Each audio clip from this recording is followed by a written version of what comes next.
Good morning to all of you. Myself Bhushan sir from west Champaran Bihar. मैं उम्मीद करता हूँ कि आप बिल्कुल अच्छे होंगे, स्वस्थ होंगे, तंदुरुस्त होंगे।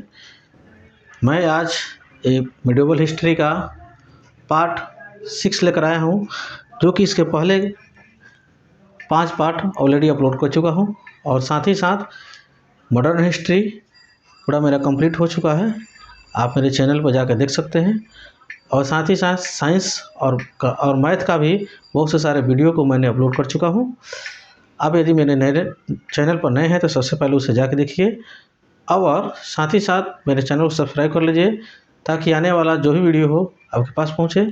क्योंकि इस चैनल पे भारत के हर एक एग्ज़ाम प्रतियोगी परीक्षाओं के साथ साथ बोर्ड के दृष्टिकोण से इम्पोर्टेंट सीरीज चलाया जाता है। और यदि आप मेरे चैनल पर शुरू से अंत तक बने रहिएगा तो हर एक सफलता आपके कदमों को चूमेगी। तो ठीक है, मैं ज़्यादा देर ना करते हुए मैं अपने टॉपिक को शुरू करने जा रहा हूँ। आज जो हम लोग का टॉपिक है, जिस टॉपिक का नाम है रज़िया सुल्तान। ठीक, इसके बारे में आप लोग ज़रूर सुने होंगे, इसके ख्याति के बारे में, जे रज़िया सुल्तान क्या थी। ठीक, तो ठीक है, चलते हैं हम लोग समझें कि रज़िया सुल्तान के बारे में। रज़िया सुल्तान जो है, ये जो रज़िया सुल्तान, इसे कहा जाए तो बहुत अच्छी शासिका जो थी। ठीक, जो कि ये जो इल्तुतमिश की क्या थी, बेटी थी। क्या थी? इल्तुतमिश की, रज़िया सुल्तान जो थी इल्तुतमिश की बेटी थी। ठीक, जब इल्तुतमिश के जब मृत्यु हो जाता है, ठीक, उसके बाद से इनको क्या बनाया जाता है, ये सुल्तान बनाया जाता नहीं, वहीं का शासक बन जाती है। ठीक, जिनका शासनकाल लगभग में मैंने 4 वर्षों तक चलता है। यह जो भारत का जो पहला जो महिला थी, रज़िया सुल्तान, जिन्होंने शासन व्यवस्था अपने हाथों में ली। ठीक, यह जो है, जिस तरह पुरुष कोट पहनते हैं, जिसको यहाँ पर कुबा बोला गया है, और टोपी जिसको क्या बोला गया, कुल्लाह बोला गया है। पुरुष के भांति ये पहनकर दरबार में अपना आती थी, अपने राज सिंहासन पर बैठती थी। लेकिन ये इल्तुतमिश जो 40 ठो सरदार जो सलाहकार रखे थे, उन लोगों को ये पसंद नहीं था, क्योंकि वे लोग कहीं ना कहीं वो महिला के अंडर में रहकर, एक महिला सुल्तान के अंडर में रहकर वे लोग काम करना पसंद नहीं करते थे। कहीं ना कहीं वे लोग अंदर ही अंदर उससे क्या करते थे, जिलस करते थे। ठीक है, घृणा करते थे। ठीक है, नफरत करते थे। ठीक,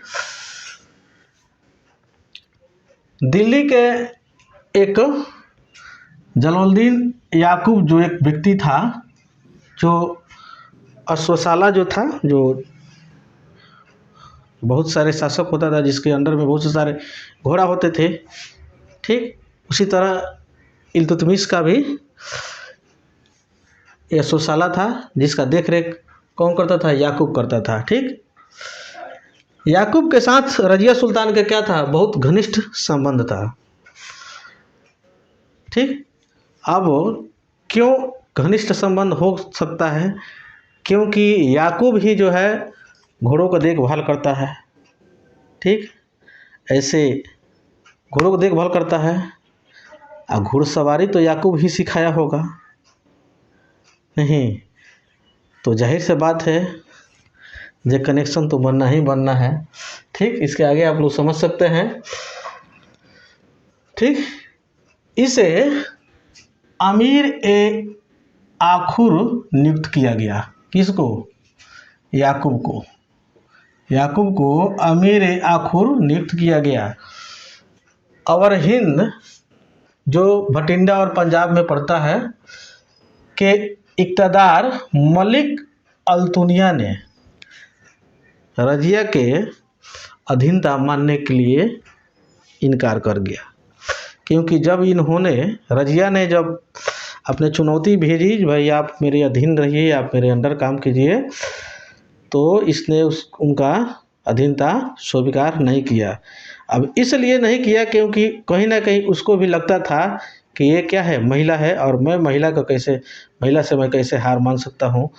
ठीक, इसीलिए इन्होंने रज़िया सुल्तान ने, जैसे वो इन रज़िया सुल्तान के दिए हुए चुनौती, यानी भेजे हुए संदेश को मानने से तैयार नहीं हुआ, तुरंत रज़िया सुल्तान ने अपने सेना क्या करती है, तैयार कर लेती है और उससे युद्ध करने के लिए चली जाती है। ठीक, किससे? वो चल जाती है अल्तुनिया से। ठीक, लेकिन क्या होता है, जैसे युद्ध करती है, अब युद्ध के दौरान क्या हो जाती है, ये देखती है जो हम इससे अल्तुनिया से जीत नहीं पाएंगे। अब तुरंत ये, क्योंकि अल्तुनिया भी एक राजा था, ये तो रानी थी ही, तुरंत ये अपना विवाह का प्रपोजल उसके सामने रखती है। क्योंकि महिलाएं जो होती है दुधारा तलवार होती है, अगर जीत जाती तो उसको अपने अधीन बना कर रखती, अगर हार गई तो बोल दी होगी कि भाई हम तो आपको जांच रहे थे जे आप एक योग्य पुरुष और एक योग्य राजा है कि नहीं है। तो ठीक है, आपका ये जो परीक्षा में आप सफल हुए, आपसे मैं शादी करना चाहती हूँ। अब ये भी तो बेचारा तैयार था, क्योंकि ये भी बेचारा कुंवार ही था, अल्तुनिया भी कुंवार ही था। तो भाई बोला चलिए कोई बात नहीं है, इस बहाने तो मेरा शादी हो गया। तुरंत ये सब क्या कर लिया, शादी कर लिया। क्योंकि अल्तुनियों को भी लगा ये मेरा तो राज तो है ही है, और साथ में साथ इसका भी तो राज मेरा ही हो जाएगा, क्योंकि मैं इसका हस्बैंड बन जाऊँगा। तो जाते ही जाते मैं उस का राज तिलक मेरा हो जाएगा और मैं वहाँ का राजा बन जाऊँगा, मैं वहाँ के शासक बन जाऊँगा।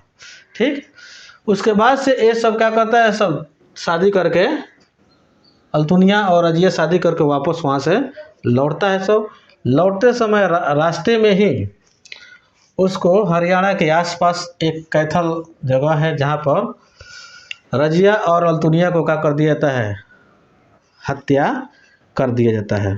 ठीक, अब ये सब डाकू सब किया, सब वो भी किया सब अनजाने में, क्योंकि ये तो पूरा डोली वोली में थी। अब ये सब आया सब लूटने के व्यू से, उसी दौरान ये दोनों को ये सब हत्या कर दिया। बाद में उस सब को भी, ये बात को हत्या करने के बाद पता चला कि भाई तो वो सुल्तान है, रज़िया सुल्तान है, जो इल्तुतमिश की बेटी है। ठीक, उसके बाद से वो सब छोड़ कर भाग गया, लेकिन मर जाने के बाद से क्या होता है, कुछ नहीं होता है। ठीक, जब ये रज़िया सुल्तान और इल्तुतमिश की जब हत्या जब हो जाता है, तो दिल्ली के जो 40 जो सरदार थे, तो याकूब का भी हत्या कर देता है। क्योंकि याकूब जो था रज़िया सुल्तान के पहले से ही राइट हैंड था, और पहले से ही 40 तुर्क के जो सरदार जो थे, वो कहीं ना कहीं इससे याकूब से घृणा करते थे। क्योंकि याकूब जो है उसका एकदम सुपर डुपर हीरो था। याकूब जो कहता था वही रज़िया सुल्तान भी मानती थी। ठीक, क्योंकि इन लोगों का अपना पर्सनल रिलेशन भी था। ठीक, जिसके चलते वो 40 तुर्क का वैल्यू नहीं होता था। जैसे ही सब 40 तुर्क के सरदार सुना सब जो हाँ रज़िया सुल्तान का हत्या हो गया, यानी मर गई, तुरंत इस याकूब को भी ये सब 40 दल के जो 40 सरदार था सब मिलकर इसको हत्या कर देता है। ठीक, अब देखिए ये ऐसे माने इतिहास में ऐसे सुनने को मिलता है, जब बहुत से सारे इतिहासकार ने अपना अपना मत दिया कि रज़िया सुल्तान जो है जब मारी जाती है, तो इसको क्या कहा गया कि असफल शासिका से संबोधित किया गया कि भाई क्या है, असफल शासिका थी। कहीं ना कहीं ये असफलता में थोड़ा सा इसका भी मूर्खता था। क्योंकि जब ये अल्तुनिया जब उसका स्वाधीनता स्वीकार जब नहीं किया, तो इसको कहीं ना कहीं सबसे पहले उसको पता करना चाहिए जिसके पास कितना सैनिक है, कितना इसके पास घुड़सवारी है, किस प्रकार के सैनिक है, उस हिसाब से इसको अपना पूरा प्रिपेयर्ड होकर जाना चाहिए। सबसे पहले बात है जो मान लीजिए ये कहीं ना कहीं ये शासिका थी तो इसके अंडर में बहुत से सारे योद्धा होंगे जिनको इसको खुद ना जाकर उसको भेजना चाहिए। ये खुद ना जाकर उसको भेजती तो कहीं ना कहीं हो सकता है कहीं वो सफल हो जाता, या ये खुद भी गई तो कहीं ना कहीं ये अच्छा से पता करके जाती जे भाई उसके पास कितना सैनिक है, उस हिसाब से ज़्यादा सैनिक लेकर जाती, कितना घुड़सवारी है, किस प्रकार के उसके पास हथियार है, उस हिसाब से लेकर जाती तो कहीं ना कहीं ये सफल हो पाती। लेकिन बिना सोचे समझे ये तुरंत देन एंड देयर ही क्या ले लेती है, जजमेंट लेती है और तुरंत ये तैयार होकर चली जाती है। जो कि निर्णय क्या हुआ, वहाँ पर जाके पराजित हो जाती है। पराजित होने के बाद में अल्तुनिया से शादी के भी उस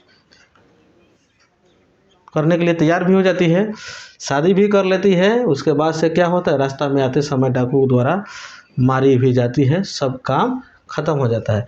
इतिहासकार का कहना है कि अगर ये महिला नहीं होती ना तो आज इसका भी नाम महान शासकों में गिना जाता।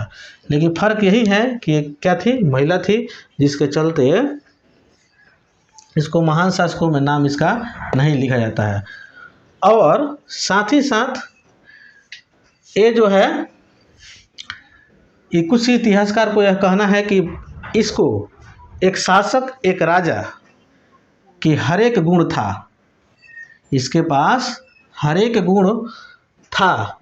ऐसा बात नहीं था कि एक शासक के गुण नहीं था। लेकिन फ़र्क यही है क्योंकि भारत जो भी है क्या है, पुरुष प्रधान दिख रहा है शुरू से ही, जिसके चलते अब तो धीरे धीरे कहीं ना कहीं महिलाओं को भी बहुत से सारे क्षेत्रों में मौका दिया जाता है, मौका मिलता है, ये लोग भी आगे बढ़ रही हैं। लेकिन पहले तो और ज़्यादा इन लोगों के साथ दुर्व्यवहार होता था, जिसके चलते कहीं ना कहीं अगर 40 दल के सरदार अगर साथ देता सब, और भी सेना अगर अच्छा से तैयार करके लेके गई होती तो कहीं ना कहीं अल्तुनिया से वो जीतती और उसका भी इतिहास में अच्छा खासा नाम होता। ठीक, तो मैं उम्मीद करता हूँ कि आपको बिल्कुल अच्छा से समझ में आ गया हो। मेरे वीडियो में शुरू से अंत तक बने रहने के लिए बहुत बहुत धन्यवाद। इसके अगले पार्ट में आप लोगों के बीच बहुत जल्द लेकर आ रहा हूँ। तब तक के लिए जय हिंद, जय भारत।